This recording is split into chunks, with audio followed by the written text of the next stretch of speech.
Hey everyone, welcome to another episode of Sports in the Mitten, powered by Mr. Spots in Ann Arbor. I'm your host, Adam Biggers, Michigan and Michigan State beat writer for FanRag Sports. And before we get started today, I just want to remind everybody, today, Friday the 13th, don't do anything unlucky, but I have a Michigan-Indiana preview, kind of some major talking points, some things that we talked about last night, some things that we'll talk about a little bit today. That's on fanragsports.com. Follow on Twitter at fanrag_u and at fanragsports. Also follow me on Twitter at adambiggers81. I will not be at Michigan, Indiana. I'll be at home, but I'll be watching and, of course, following up. So kind of a light weekend for me, both Michigan and Michigan State on the road, Michigan State at Minnesota.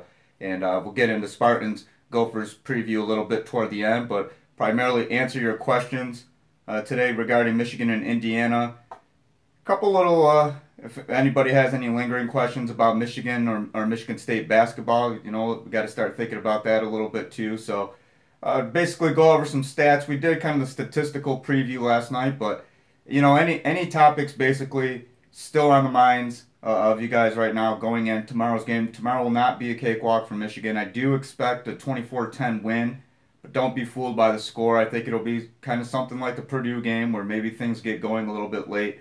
But I do think going from one extreme to the other, in terms of offense as a pro style to a spread, I don't think it's going to really throw them off too much. But I do think there'll be an adjustment period, just like there is, basically for every game, there's a little bit of an adjustment period.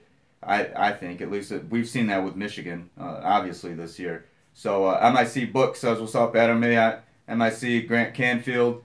Hey, Grant, how you doing? Wes Weber Jr., do I own a University of Michigan hat? I do not, Wes. I do not. Grant Canfield says, is there any way Michigan changes their offensive line, say moving Cole or our center, and center being Patrick Kugler? No, I don't think Mason Cole's going anywhere. I don't think Ben Bredeson's going anywhere. I don't think Patrick Kugler's going anywhere. I think if there is going to be a change on the right side of the offensive line, it's going to be at right tackle, maybe right guard, but I feel like Mike Onwenu done enough to kind of hang tough there. Right tackle has been an issue, and it doesn't matter if it's Nolan Aluzio or Juwan Bushell-Beatty. Both of those guys, excuse me, have struggled a little bit. Juwan, the first play when he relieved Nolan, gave up a 7-yard sack. Michigan was at its 11-yard line, backed up to the 4-yard line, so Kenny Willekes just blew right by him on the edge. So, Go Wolverines says, so to answer your question, I think if there is going to be any tinkering, it's going to be at right tackle, and my logical guess would be John Runyon Jr. Go Wolverines says, with the money this coaching staff is getting paid, do you think Harbaugh may make changes to that staff if they continue to underperform? Well, I mean, everybody's signed extensions, guys, so I mean, I don't think that there's going to be, and I'd have to read through their contracts in terms of like what a buyout would be, but I mean, I don't think there are going to be any immediate changes. I mean, Don Brown's locked in for 5 years. Pep Hamilton has a 4-year deal. Tim Drevno signed the 5-year extension. So I mean, Greg Madison's not going anywhere. Don Brown, nobody's talking about Greg or Don. Nobody's talking about Mike Zordich or Brian Smith's jobs. Everybody's talking about Tim Drevno's job, basically. I feel like that's the topic, and Pep Hamilton's job. And I've heard some people bring up Jay Harbaugh with the running backs. No one's really talking about Greg Fry, and I'm not trying to attack Greg or say but people are calling for jobs, and this is basically what I want to get at.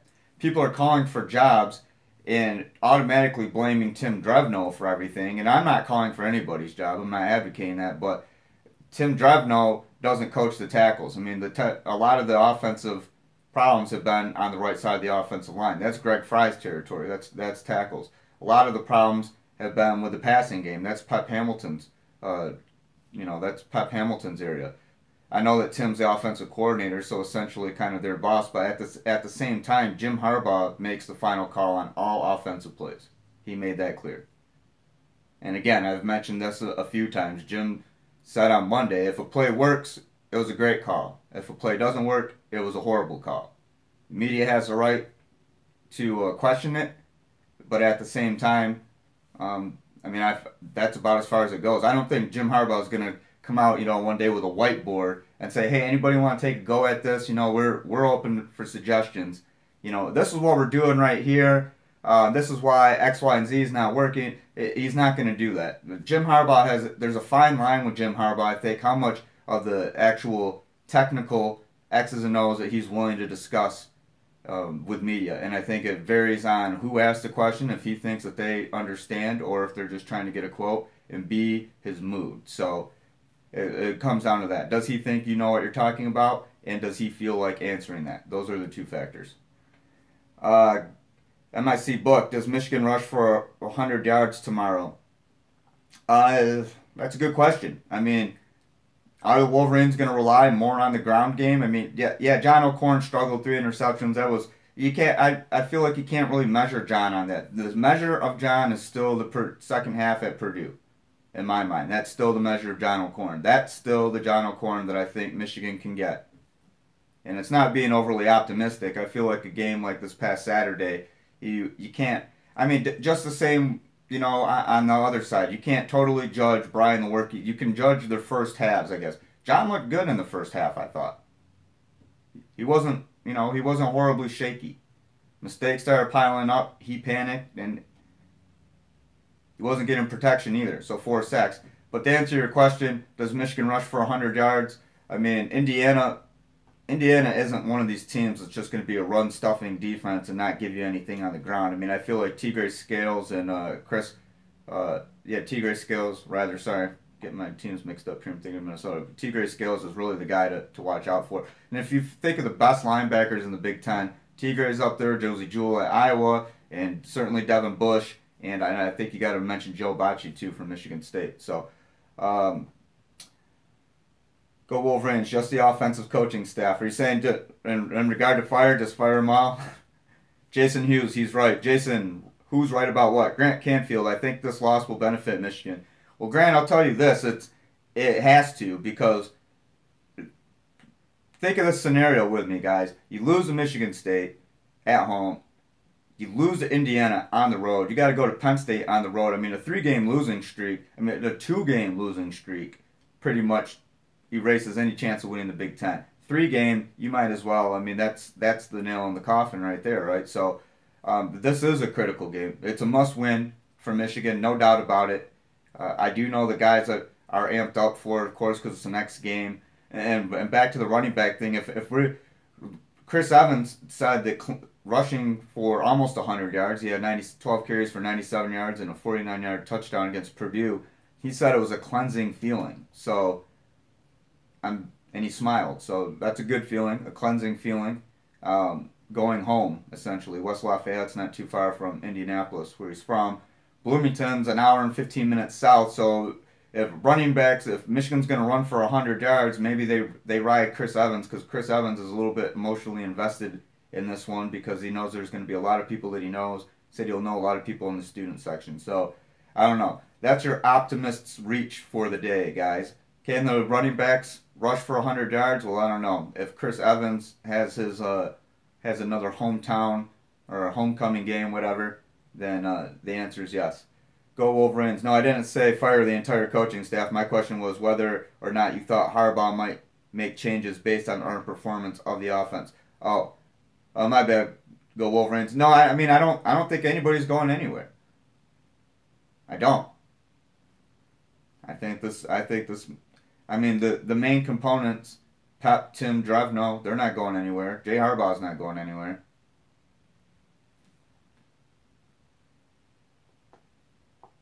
And I'm not saying that because Jay is Jim's son. I'm saying that because I don't feel like there's really a knock on Jay. People question it because there are a couple fumbles. I mean, that's not on Jay Harbaugh. That's on the players. I mean, Chris Evans was even talking about. I mean, they've emphasized they do the fumble drill.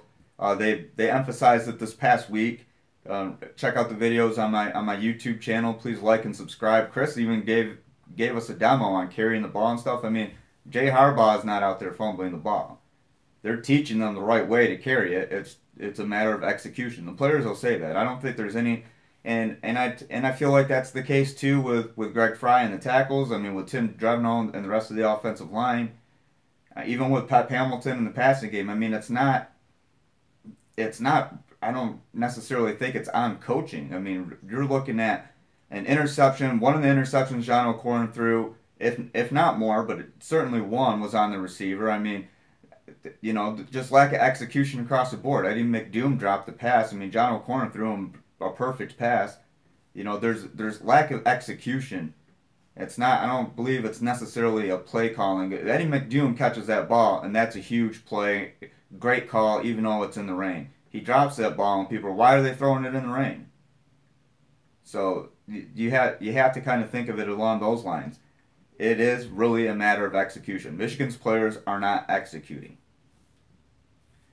Hey, Aaron Wise, thanks for joining. Grant Canfield says we need to play with more heart. I do agree. Go Wolverines.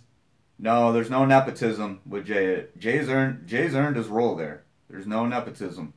If you look at his Twitter bio, though, if you want to tweet him, he loves a good nepotism tweet. He even says that on his Twitter bio. So, MIC Book says, what's the best way Michigan should build offensive confidence to gain momentum going into the meat of their schedule? I mean, simple answer, you got to run the ball well. John O'Corn's got to play well. He can't get sacked 4 times. This is a must win on several levels because, again, they're coming off a loss to Michigan State. Going to go to Penn State next week or Saturday after this Saturday for a night game in Happy Valley. That's an intimidating venue to play in. I don't care, what guys say if they don't. We've heard enough people in the past already say that it's really tough to play there. So, Michigan's being politically correct. Next game is the next game. That's our focus. And these guys, I know. Patrick Kugler says everything's still ahead of them, but they've got to win out. And if that's not pressure, then I don't know what kind of pressure. But he says they have to win out. So they don't win out, I have to believe. Okay, they lose at Indiana. Well, that's not winning out. Right there, the goal gets that much harder. You lose at Penn State, that goal is, impossible. So, best way to build offensive confidence, I think they got to show that they still believe in John O'Corn, and I believe that they do. The offensive line has to play better, and against Indiana, we're not talking about a top-ranked defensive line here. It is a road game, and Indiana played them close last year, but this is something where, like I said, where I think this is Don Brown's defense takes care of business, and maybe if Michigan's offense can somehow turn the light on a little bit, I'm seeing 24-10. Maybe a little bit more than that if like I said, something can kind of click. But I learned my lesson. I think over-projecting with the offense with the Cincinnati game. But, Wilton Speight was a quarterback at that point. I thought that was going to be 56-6. I was wrong. I dialed it back a little bit, expectations with the offense-wise. It's because it's not that I don't think that the talent's there. It is there's a lack of execution. There's some kind of I don't want to assume to me there's something off balance. That's the only thing I could say. With the defense, it's completely level. There's no ups and downs, no ifs or buts or questions. It's there. With the offense, is too many ups and downs, too many downs, and the downs are getting lower and lower. So there are questions here. Marcel Woods, hey Marcel, how are you doing? Were you surprised MSU went one-on-one with Gary a lot? And Gary said that was one of the most physical. Rashawn said that was one of the most physical and fun games he's ever had. I think he liked it. I'm not necessarily surprised because at the same time, if you're Michigan State's offensive line, if you're doubling Rashawn, then all right, well Mo Hurst is home free, and Jim Harbaugh said that Saturday was the best he's seen Mo Hurst play since he's been at Michigan.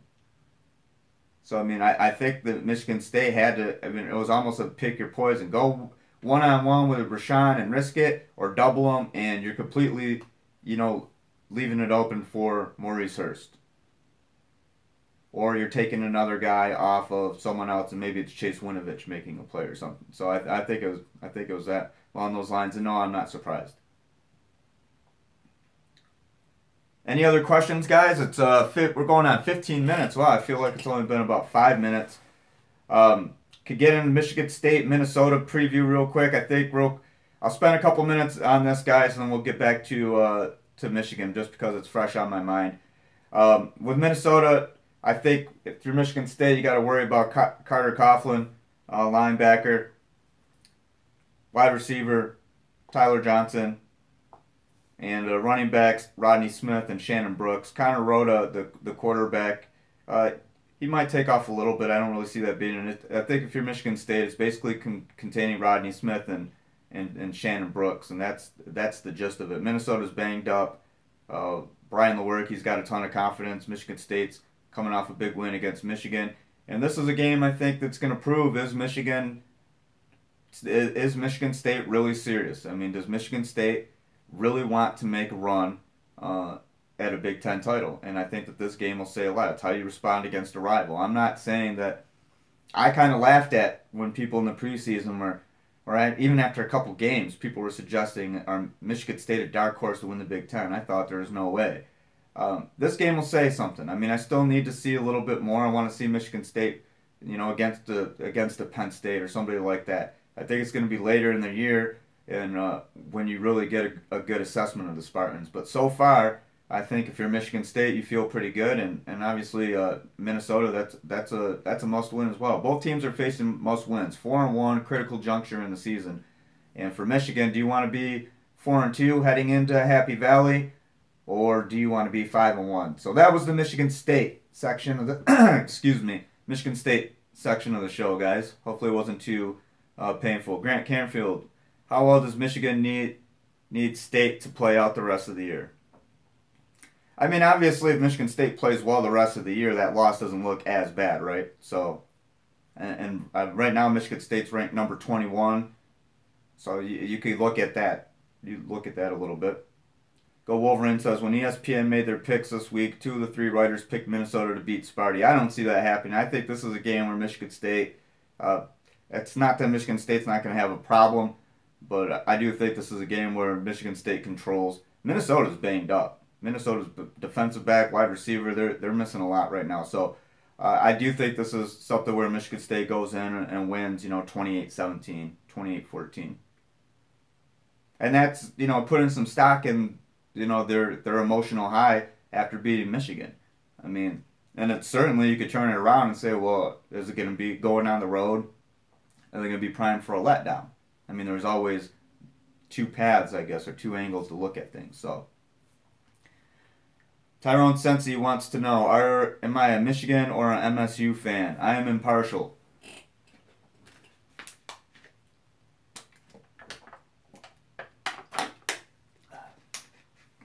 I mean, people who know me know, but I don't get into that. I look at 2 teams, I look at coaching staffs, I look at players, and, essentially guys are trying to accomplish their dreams, coaches. I appreciate all that angle. So I don't look like if I'm in Michigan or if I'm in East Lansing, I don't look at it like a one or one team's my favorite. Or I mean, I grew up in this state, and I definitely have a favorite, and it's I was definitely raised in a family that my uncle Guy especially, who encouraged it. So that's as far as I go. I don't think it really matters. Leoism says, Adam Biggers, Drake Harris at wide receiver. Thoughts? They got enough at cornerback. Drake wasn't going to get in there at corner. I mean, I thought that when they announced the move that Drake Harris was going to cornerback, I said, okay, well, they're deep at wide receiver. They have to put him somewhere. Well, I mean, now with Tariq injured, I mean, we haven't really seen a lot of consistency. I mean, maybe does Drake Harris get in there? I mean, we haven't seen consistency from Kakoa Crawford, Eddie McDoom. Maurice Ways has played a little bit. Donovan Peoples-Jones hasn't been overwhelming, at least against Michigan State. So, I don't know. I figured the way I look at it is they're probably like, all right, well, I mean, why not? He's not going to get in at corner. I mean, the 3-4 guys would have to get injured, I think, before Drake Harris gets in at corner. So he's got a better chance to play a wide receiver.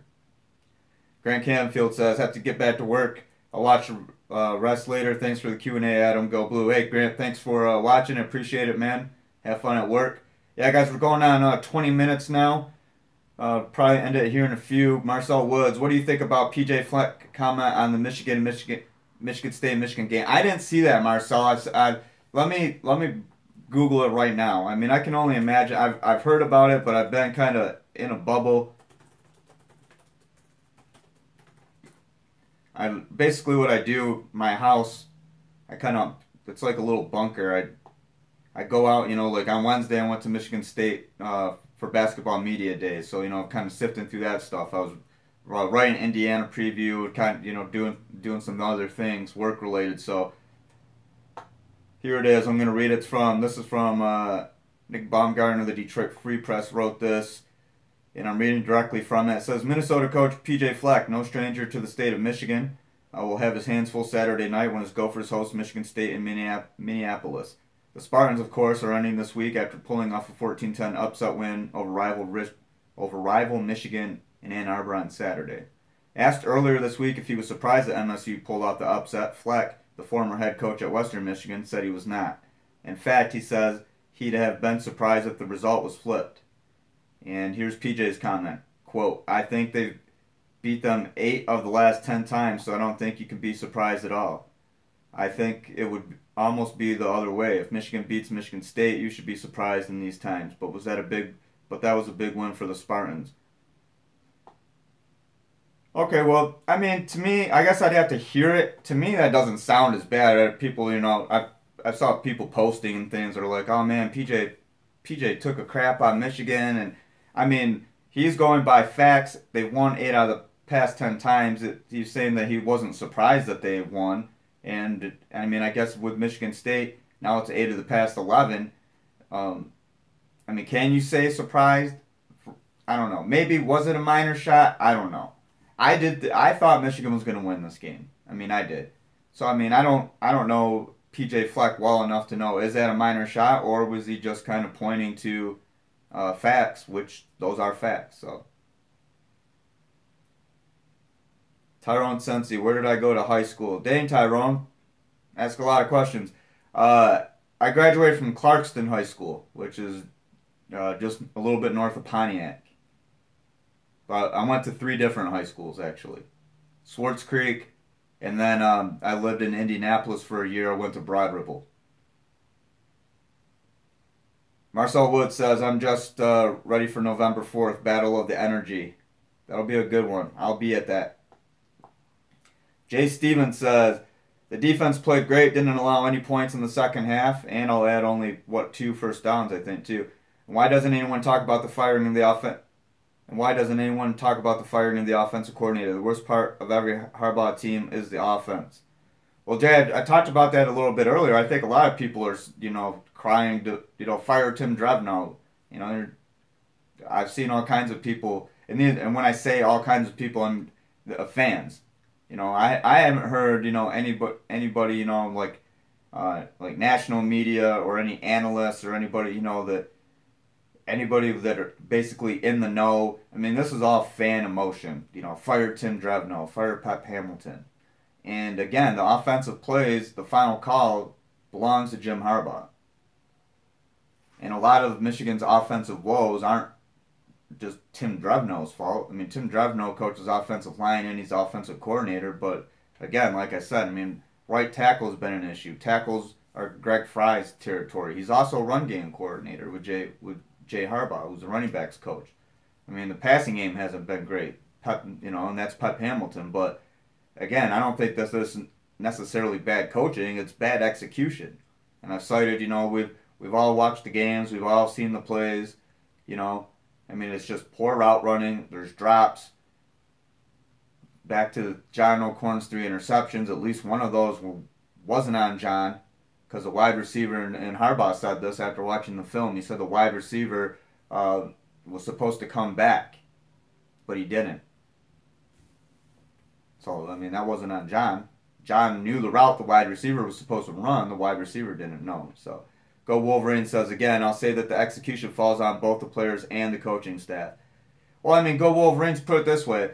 What if I spent a lot of time with you, and we'll just use baseball as an example. What if I spent a ton of time with you, and you're getting it in practice, and I'm showing you, something like how to field a ground ball or something. And you're getting it in practice every day, you're practicing well, and you're learning it. And you're learning it partly because of you, and you're learning it partly because of what I'm teaching you. So everything's great in that regard, but you go to a game, and you can't do it. is that poor coaching? It's poor execution. The coaching was there, the execution and practice was there. You know, you have the basis for it, but you're not doing it in the game. I mean, the coach can't go out there and catch the ball for them. So, I mean, that's why I think it's easy for people, because if the players aren't doing it, oh, well, it's the coach. Let's pile on the coach. But, I mean, and I'm asking an honest question. How many of you guys out there just, like, really know the ins and the outs of it? I mean, it's a little more complicated than just, okay, the coach coaches the player goes on the field. This falls on the players. I mean, the coaches are going to say it falls on them too, but I don't believe that this is all poor coaching. I believe it's 70-30, I think, really, on the players. Lack of execution.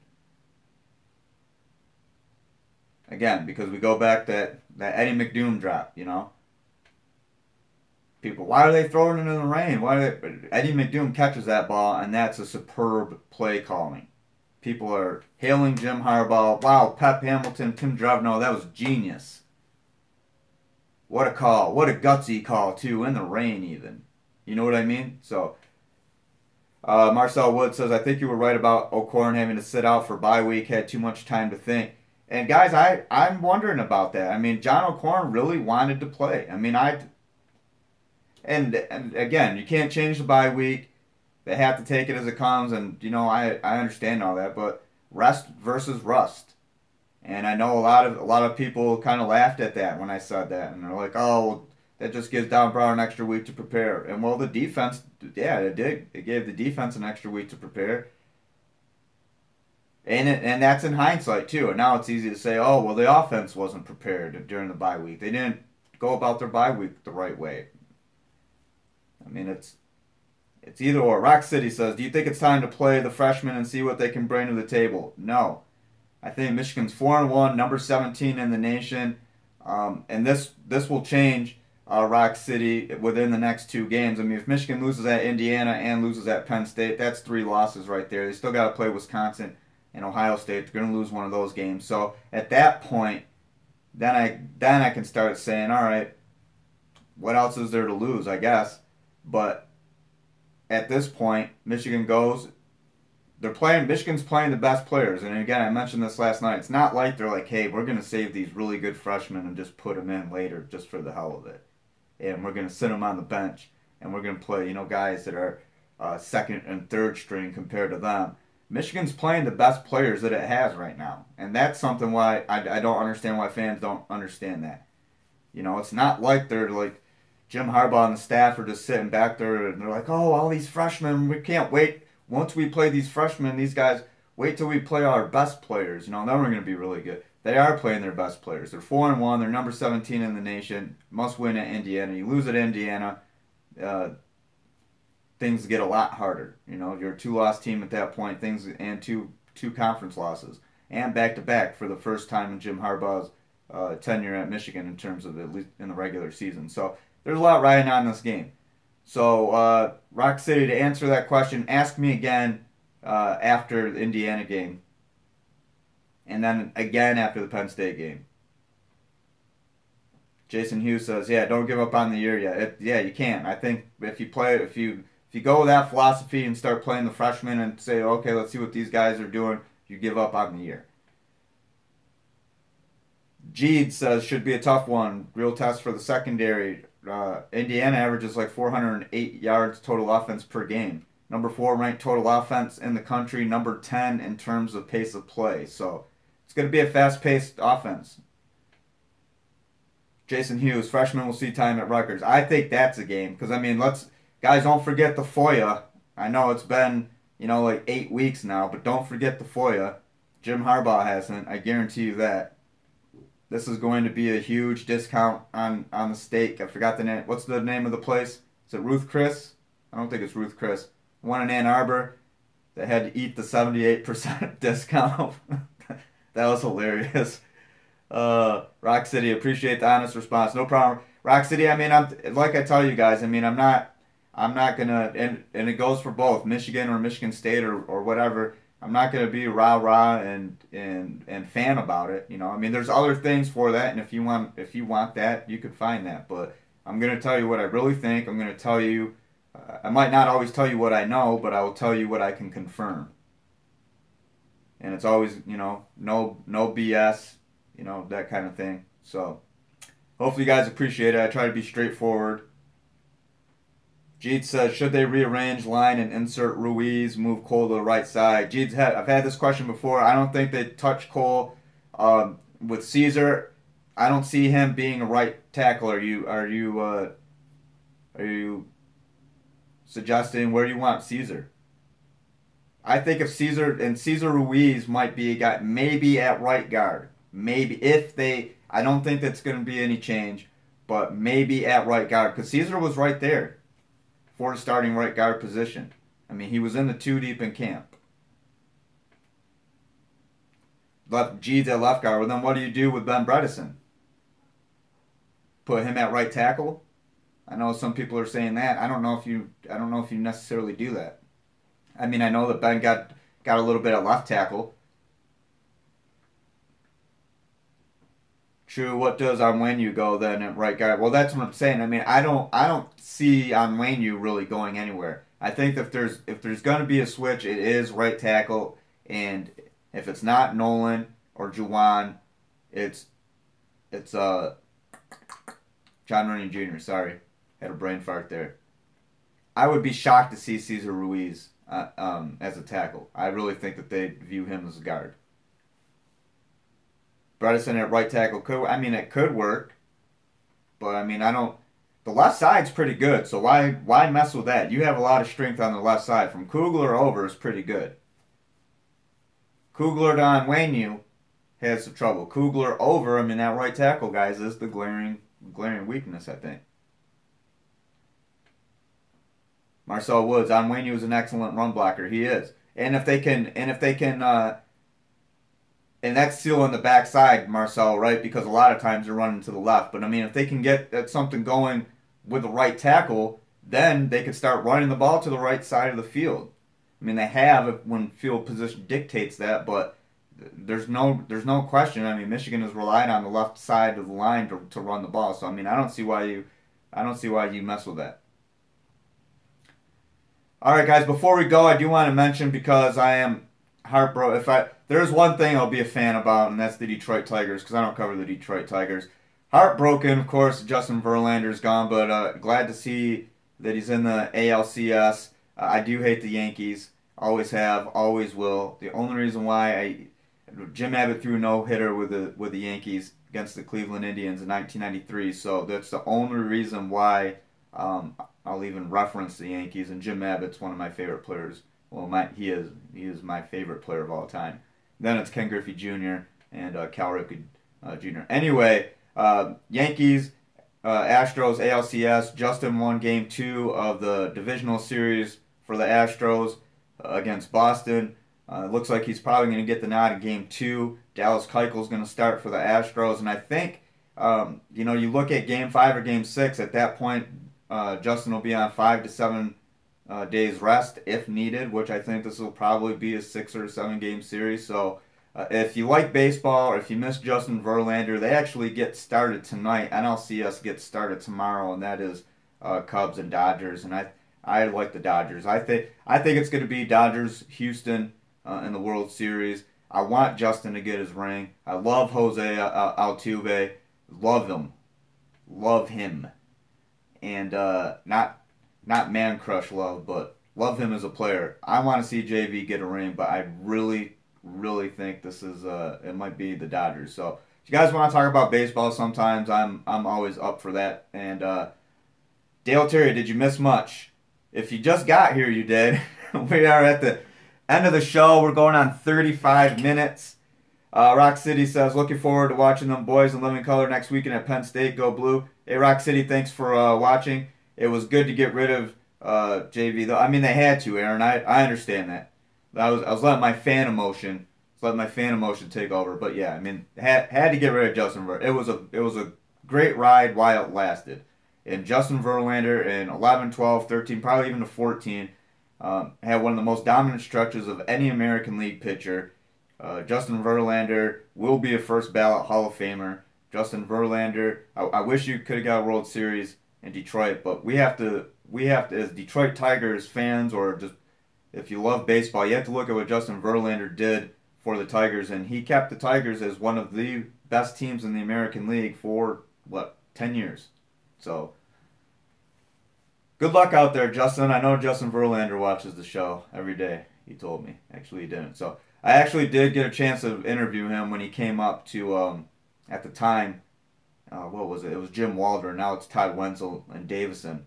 And Justin came up and did like a signing and stuff. So he came over. He actually hit the Taco Bell across the street and then came over and talked to us. So, and I apologize for jinxing his no-hitter, and he said it was okay. So anyway, Aaron Wise said he was amazing. Bad GM killed it. Killed what? The run? I mean, runs can only go so far. And that was the run. Jeeds, any comments on Michigan basketball? Yeah, real quick before we go, what do you want to know? Media Day will be coming up.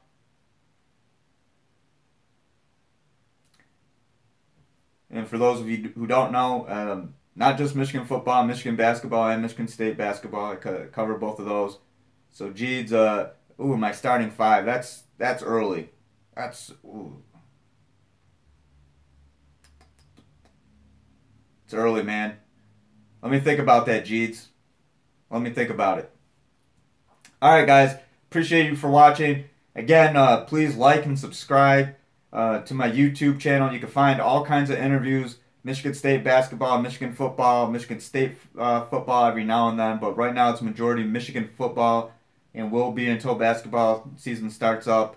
I'll be at a couple Michigan State games. I'll be at Michigan State, Penn State, and trying to think what else. So yeah, follow me on Twitter at AdamBiggers81. Read all my stuff on FanRag Sports, fanragsports.com, at FanRag_U.